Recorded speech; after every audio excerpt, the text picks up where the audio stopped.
started, I was just really happy to be there. One guy playing the guitar, he was looking very cool. So I was like, hey, wait, I want to look as cool as him. Sorry, Kate Cross, you aren't going on holiday. And she's annoying to play against. And Catherine's like, Jesus doesn't love me. Hello and welcome back to Under the Lid, brought to you by the PCA and the Cricketer. My name is Jack Brooks, as ever. And today, who have we got hosting with me? And surprise, it's the other Siva Brunt. Just a quick sub in, actually. Sorry, you've got me. It's yes, the young Nat Siva-Brunt on Work Experience Week with me here on the podcast. So my young apprentice will be helping me out this week, and our guest, who we'll be getting straight in with, she's literally one of the stars of the modern international women's game, and she's currently playing for India against England. So I hope this isn't going to be too awkward with the the co-host and our guest today. Welcome to the show, the brilliant Jemimah Rodrigues. Thank you, Jack. Good to see you, Nat. And you, Jemmy. It's been a while. Yeah, I know, right? I don't remember when was the last time I saw you. Excellent.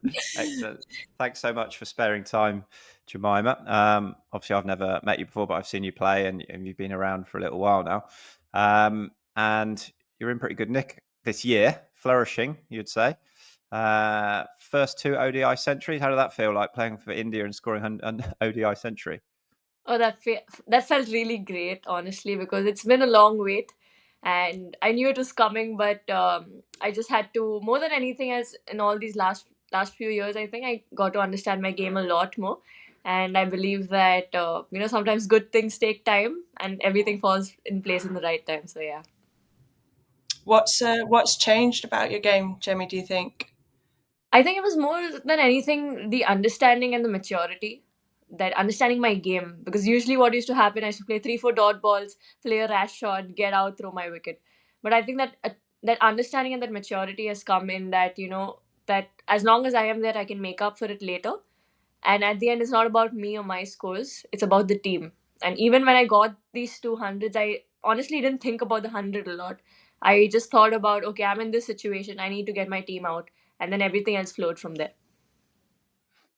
I think maturity has such a big impact on sports people, doesn't it? I don't know about you, Nat. When did that sort of penny drop for you with, like Jem alluded to there, with soaking up a few dots and then be thinking, right, I need to score a boundary on it? Like, is that just something that comes with time? Do you need a bit of help mentally with that? Like, what's the switch? I think experience is such a big thing. Obviously, ideally, you'd learn that as quite a young player in the international scene, but you can't. I think you can't really learn it without actually experiencing that pressure. It's sort of ebbed and flowed for me. So, sometimes I still feel like that. But most of the time, I think it just the self-talk has got better, really. And yeah, like Jamie said, it's more about what the team needs from me now, rather than what I want, which is to hit a boundary. Do you feel that's the same for you as well, Jam, or have you got a slightly different route? No, I think it's the same for me. Like Nat said, even till now, you still have those thoughts to fight, especially in a T20 where it's very tricky. You need to sometimes take those calculative risks. Sometimes it goes your way, sometimes it doesn't. But I think it's more about, as long as your thought process is in the right place, whether the plans come or doesn't come, it's another thing. But as long as you're thinking in the right direction and your plans are perfect, I think you need to just keep backing yourself every time you go out there, especially in a T20. 100%. That's one of my key messages all the time to the young professionals I'm coaching at Surrey in the second team. You don't mind mistakes as long as they're taking the right options. So it's learn the right options, and then just, if the execution isn't right, just keep practicing, keep going with it, because eventually it will turn. So I think that's a great message for anyone really who's learning the game. So let's get right back, Jem, of how you got into cricket. I remember many years ago I saw an interview with you with Nasser Hussain, I think it might have been, on Sky Sports. I don't know how old you were then. Do you remember how old you were? I was 16. That was just before I played for India. It was just before. So you were talked about as a 16-year-old as a future superstar, which, in Indian cricketers and superstars, that doesn't get much bigger, does it? How have you how's that changed your life? Quite simply. So if I can start, like when I debuted at the age of 17, and that was just when India lost to England in the World Cup at Lords by 9 runs. And till then, women's cricket was not very well known in India. Like, we didn't have a lot of following, no media. Nobody honestly cared if there's a tournament on, except a rare few. But I remember they were landing in Mumbai, and our state association had told us that the girls have done so well. I think it's our duty to go and you know greet them at the airport. So we went at like 4:35 a.m. in the morning, and I remember the sight till now. I thought nobody will be there; it'll just be a bunch of us girls going there, standing with the flag. But the entire airport was packed with media and packed with crowd, and I never had seen a sight for women's cricket like that before. And I remember the girls walking in, they didn't expect, everyone was so sleepy, just walking and still dealing with the loss. They walked in, you could see through the glass window. They walked in like this, they saw the crowd, they walked back towards the inside because there was no security, nothing. So I remember, so that's when my first image of how things in India have shifted for women's cricket. And just like I think 3-4 months later, I debuted for India, and things have been very different from then ever since for me, especially with the WPL coming in. And you know how India is, people love cricket. They love their cricket, and it's so nice to see them even following women's cricket from there. Yeah, the WPL has been absolutely massive, hasn't it? I bet that's changed so many people's lives. In India, there's girls from all over the country who get a chance to play on the biggest stage. Do you think that's massive progress for India? That's massive. So if I could tell you, like when I started playing cricket, now I feel old, honestly, with Shifali and Richa Ghosh and everyone coming in and Charani. But that time I was the only girl in an academy in Mumbai, where Mumbai is very well known for cricket. I was the only girl amongst 500 boys. But now when I go and look back, the ground is filled with so many girls. They have a special nets for girls. They compete at a very competitive level playing club cricket. So that's changed massively. And talking about the WPL, Nat, you've seen it yourself. The fan following playing for Mumbai Indians, you're very well known, very well greeted in India. They love you, and the best part about it is that everyone knows each player now in women's cricket. Everyone follow their stats not just during WPL but throughout the year. And of course, they're cheering for India, but I think somewhere they're also happy that um, their team members are doing well too.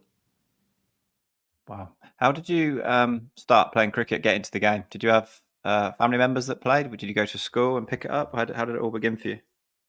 I began at a very young age. I began at the age of 4, where my two my two elder brothers used to play cricket, and I am someone who cannot sit quietly. I'm full of energy. I got to do something or the other, some mischief or the other. And looking at them playing cricket, I picked up a bat and I started playing cricket. So that's how my journey started. Fantastic. Quite similar to a lot of people who get into the pro game, isn't it? With family members that have thrown balls at them or competitive, especially if you've got two brothers, you're going to be very competitive, aren't you? So with the Indian cricket, they are seen as global superstars, really, aren't you? In the men's game, it's been like that for a long time. Is it quite cool now to experience that as a female cricketer? And like, how do you deal with the pressure of that? Honestly, growing up, you always want, I mean, I personally always dreamt of playing for India, and then doing things where people notice me for my game and for my cricket. But at the same time, it comes with a lot of criticism, a lot of, because a lot of people are following it and a lot of people want to see you doing well. It also comes with a lot of criticism. And especially for me, at a very young age, I played for India, and that's when social media kicked in. That's when everyone started following. And I still remember that initially I was like, okay, I can come into uh, this cricketing world and be myself. Even on social media, people will love me. And it happened that way. People loved, oh, they're like, oh, look at Jemmy, she's so cool, she does cool videos and stuff, she's so active on social media. But the moment my performance went, like, we all have those phases where you don't score a few matches, it backfired. And then the same people were like, oh no, she's not focused, she's not doing this, she's only on social media. And that affected me so much as a kid, because my personality is so such, I care a lot about what people think about me. So it took me a while to get that balance and to know that, yes, people can sit behind their phones, comment a lot of mean and harshful things, but your journey, the tears you've shed, the sweat you've been putting in, the hard yards in practice, the sleepless nights, what you've done for the team. And as long as you know that you've done the right thing, what others say don't matter. But it's a journey. It takes a while. Sometimes it still does affect me, but I've just learned to put that all aside and just focus on my game. Yeah, I mean, it's easier said than done, though, as well, isn't it? I bet Nat's probably had dealt with a similar amount as well. And obviously, you played out in the WPL and probably can see what the Indian public are like with the cricketers as well. It's crazy, isn't it? I've played with Cheteshwar Pujara for a few years at Yorkshire, and he loved coming to England with his family and staying for county cricket because he felt like he could live a normal life. I mean, he's not Kohli, yeah, he knows that, but he still couldn't really go out on the streets back home without getting mobbed and haircuts and restaurants and everything. Is it like that for you as well?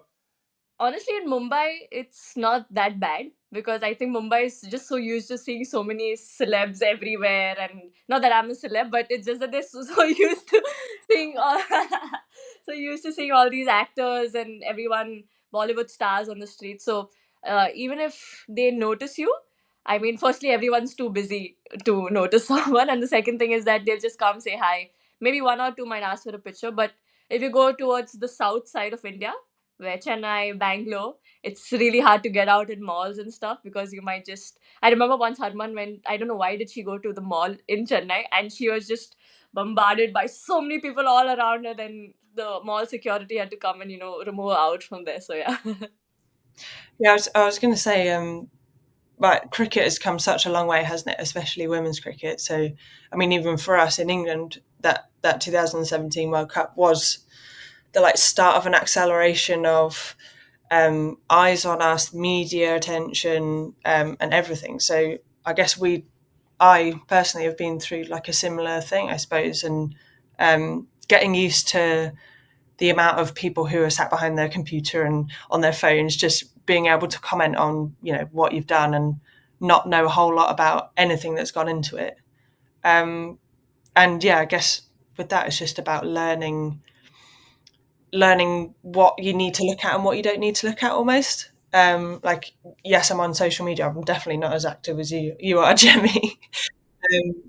But I guess social media is part of the modern game as well, and the way that we are as professional athletes. So it certainly is something that we have to keep up with. But I try not to take as much notice, I suppose, so that when obviously form you go up and down in, don't you? There's dips and there's peaks as well. So as long as it's not affecting you in both instances, yeah, I try not to take too much notice of it, I suppose. So yeah, that I guess that's my strategy, I suppose. Yeah. If I could just add to this, like I'd actually spoken to this. I'd actually spoken about this with Virat Kohli.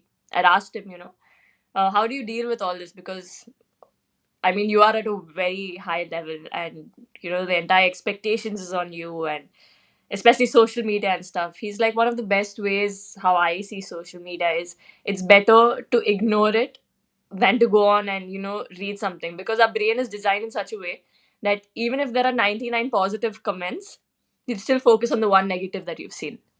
And he's like, why do you even want that to get into your head? So I think from that time I started doing the same thing. Like whenever I'm on tour, I try to avoid social media as much as possible, and if something needs to be posted, I would ask my brother or something like that. But yeah, I think that advice really helped me. Amazing. I mean, what about your music videos though? How are you going to keep up with your, sharing your talents away from the cricket field? No, I'll ask my brother to put it out for me. Don't worry about that. So, for the listeners who aren't aware, talk to us about your love of music and your social media passion with sharing the music all over the world. Yeah, so for those who don't know, I play the guitar. I love music a lot, and the funny story about how I started playing the guitar is I'd gone to church and there was one guy playing the guitar. He was looking very cool. So I was like, hey, wait, I want to look as cool as him. And that's how I told my mom and dad I want to start learning the guitar, and that's how it started. But it's such a stress buster, especially on tour, because you're away from home for more than a month or 2 months, and this bringing the guitar with me wherever I go. It's one of the ways to get the team also together, because everyone connects to music. When we have long journeys like we're going to have today, we're going to travel to London. Just remove the guitar in the bus, start singing songs, everyone joins in. And, music is something that helps us all connect so much. 100%. It's funny because I reckon in every change room I've been a part of, in every team, there's always been one person in there that's played guitar, and they've tended to leave it in the change room or carry it around with them. At the moment at Surrey, Dan Worrell, the fast bowler, he just sits in the change room on training Is there days. anyone in the England team, Nat? Yes. So Charlie Dean tends to bring her guitar around.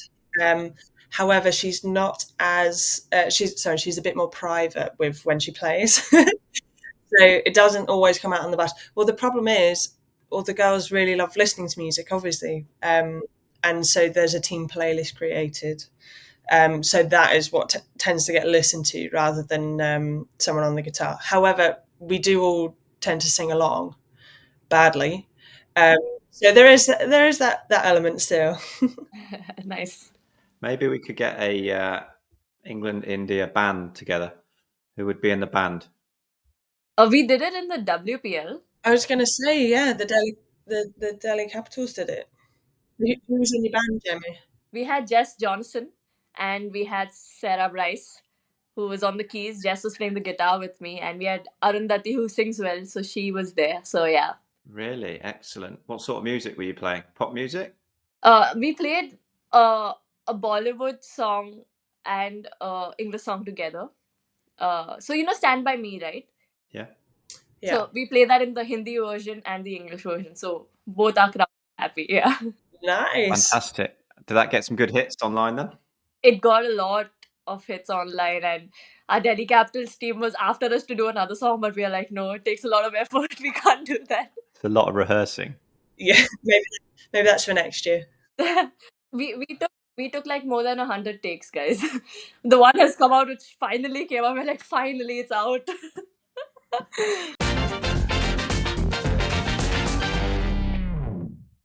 So I was just going to say to you, would you want to win a World Cup with India, or headline, or go on a world tour like Taylor Swift would do with the band? Of course, World Cup with India. I mean, there's no doubt about that. Is that your number one aspiration, career goal, is to win a World Cup with India? Yeah. I've been a part of quite a few World Cups now. Some of them we've come so close, like really, really close, and lost it there. So I mean, the heartbreak is still there. You don't wake up some nights and you still keep thinking about it. I don't think it ever leaves you.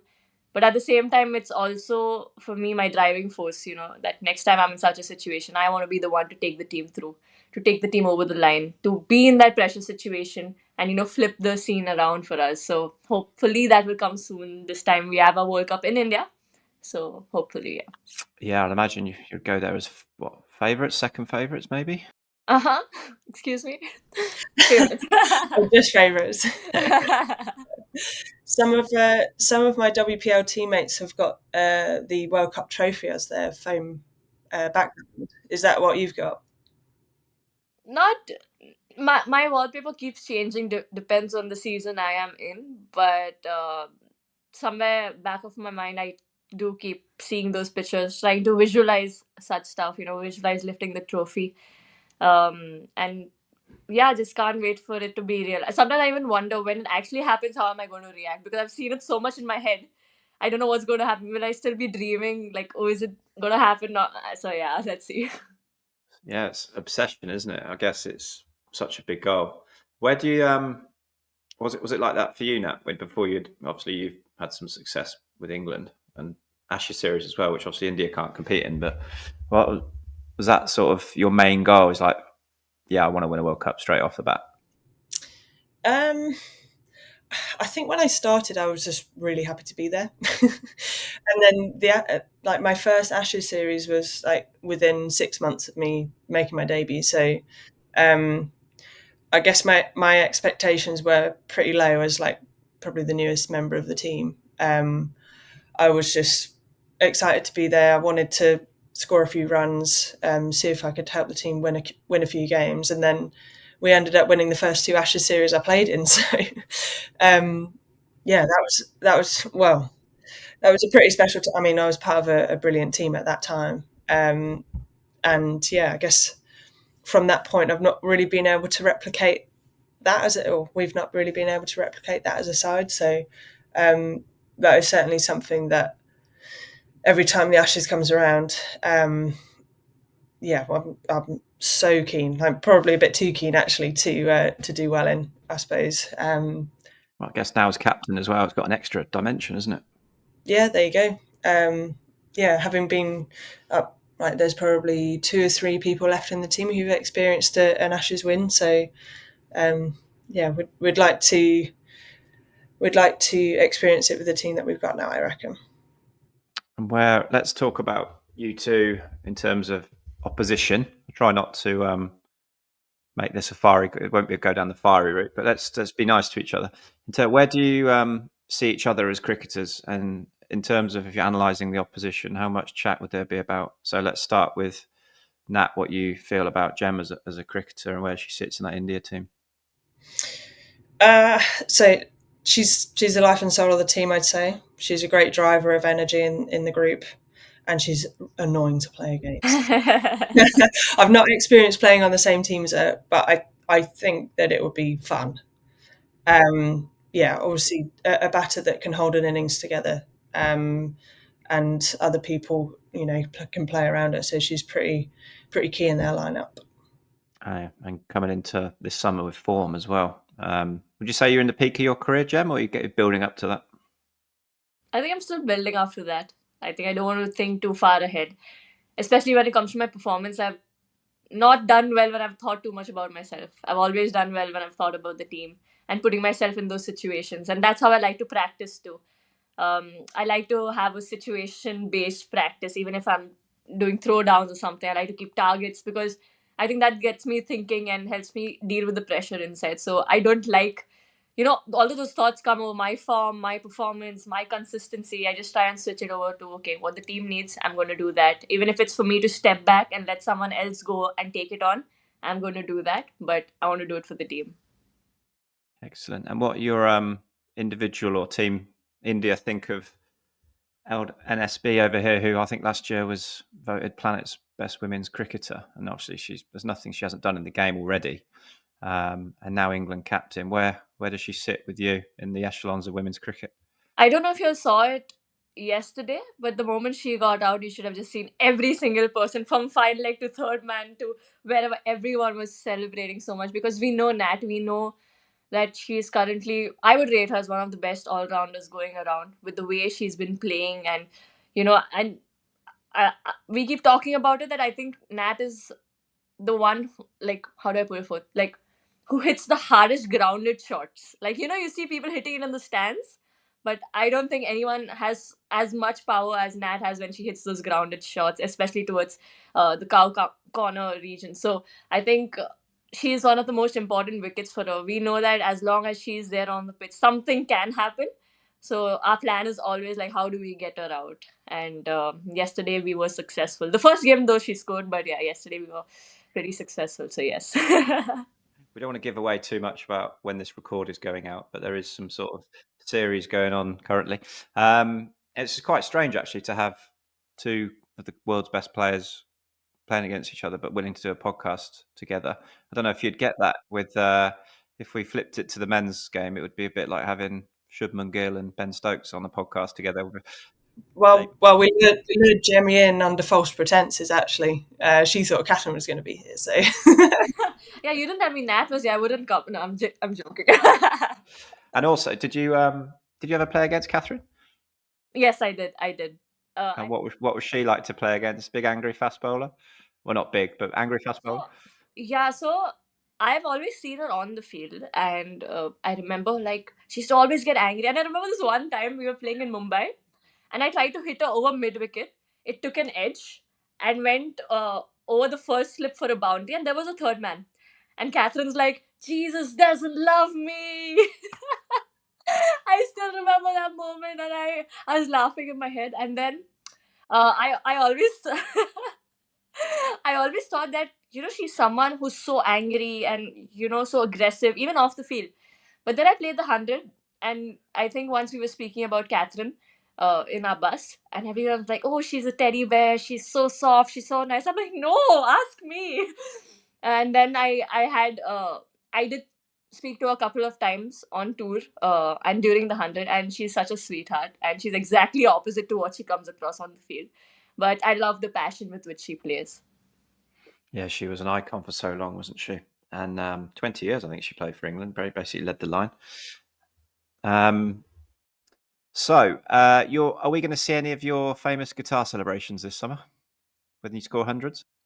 Hopefully, I think Nat doesn't want that, but I think I hope so. I hope so. I do it for the team. And you mentioned there about playing in the 100. What was it like playing sort of English domestic franchise cricket and playing amongst a load of the English cricketers? What was that experience like? Honestly, I love playing in England. The first time I came to play an overseas tournament was the Kia Super League, where I played for Yorkshire Diamonds. And I remember initially it was really hard because I was 18 years old, and this was the first time I left home all alone. Otherwise, I'm always with the Indian team, and I have a lot of friends in the Indian team. But going out there all alone, and there were so many nights, I cried myself to sleep because I was feeling so lonely and missing home. Really? Yeah. But my teammates were really, really sweet to me. Lindsay Smith, Alice Davidson, Holly Armitage, and all these people, just being so nice and helping me feel so welcomed. And in that way, India spoils us because we don't do our own laundry, we don't cook our own food. Either our mom does it for us, or but coming to play the Kia Super League, I mean, that changes you so much as a human also. I think it makes you more independent. And till now, I don't know how to cook. So even over there, I used to just cut vegetables and wash the dishes. And Lindsay used to do all the cooking. So I still remember that. But I think the way the team made me feel at home, didn't make me feel as an outsider. Always checked on me, tried to, make a lot of conversation with me, and make me feel comfortable and at home. And, even till now, this team, the Yorkshire Diamonds and the Northern Superchargers, will always have a special place in my heart because um, I think I've had few of my best innings playing for both these teams, and I think the love and the concern I get from this team is always be special for me. Fantastic. They do love their cricket up in Yorkshire. I can speak for that. So they're very passionate about it. About the weather, a bit colder, people generally a bit more miserable, but the passion for cricket is pretty cool if you're a cricketer up there. So let's move on to one of our other famous segments, Jem. It's our Take 5 segment, where we want to get to know a little bit more about you away from the cricket pitch with a few quick fire fun questions. So if you could join in and play with any band in the world, who would it be? Coldplay, but I don't think I deserve to be there yet. But yeah, it'll be Coldplay. Love it. Next question. What Olympic sport other than cricket would you be best at? Hockey. Actually, I started playing hockey for the state before I played cricket for the state. So my parents thought I'd play hockey for India. But then both happened simultaneously, and then I had to make a harsh decision. And I was 11 years old at that time because both were clashing and I couldn't balance both. The practice timings weren't adjustable. So I remember my dad made me sit one day, and he's like, "Okay, Jem, we are going to back you, but whatever you want, we are going to back you."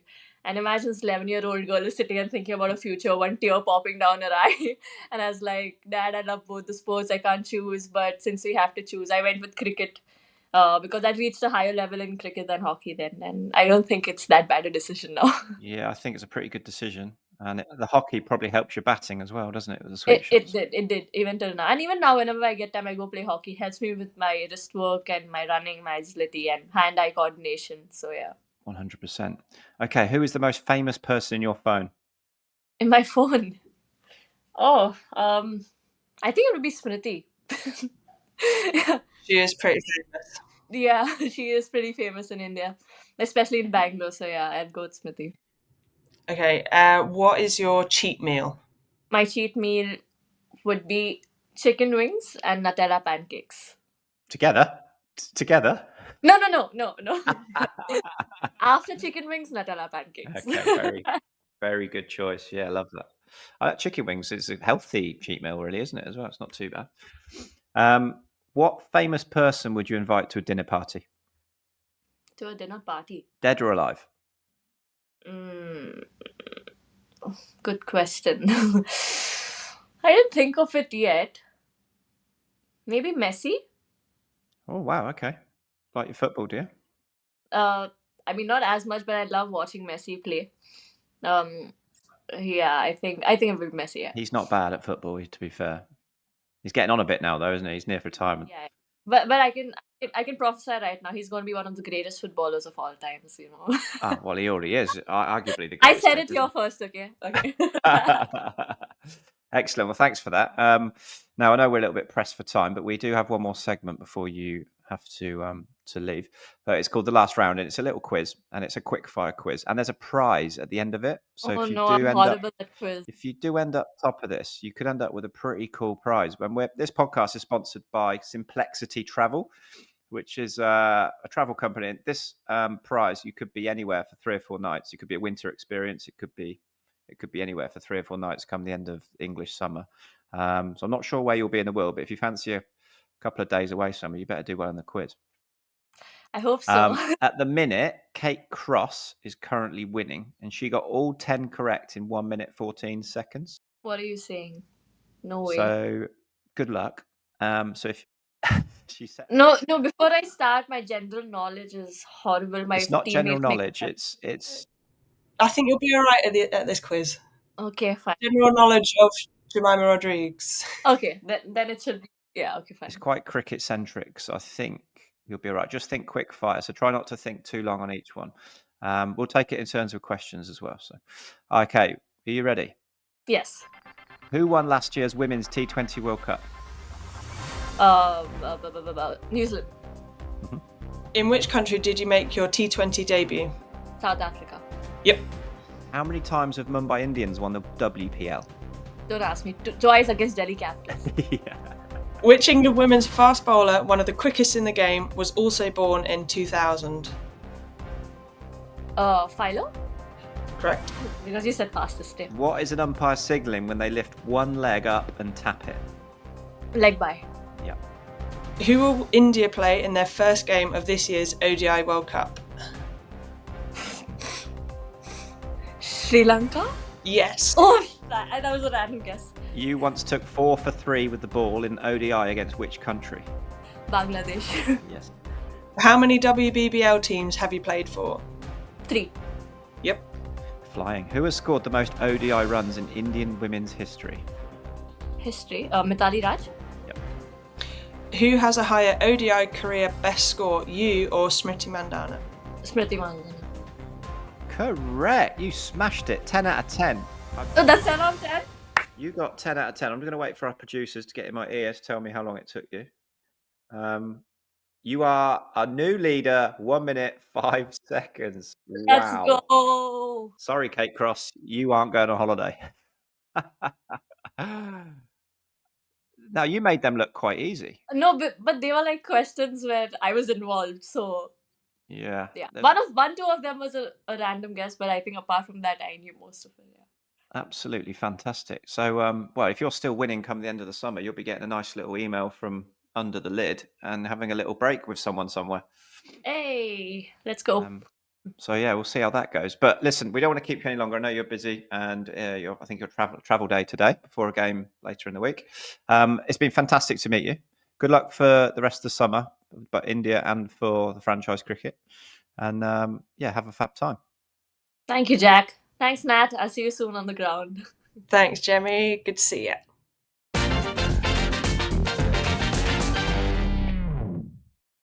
Right, Nat, Jem, Rodrigues, what lovely woman as well. Yeah, she was great, wasn't she? I've not played in a team with her.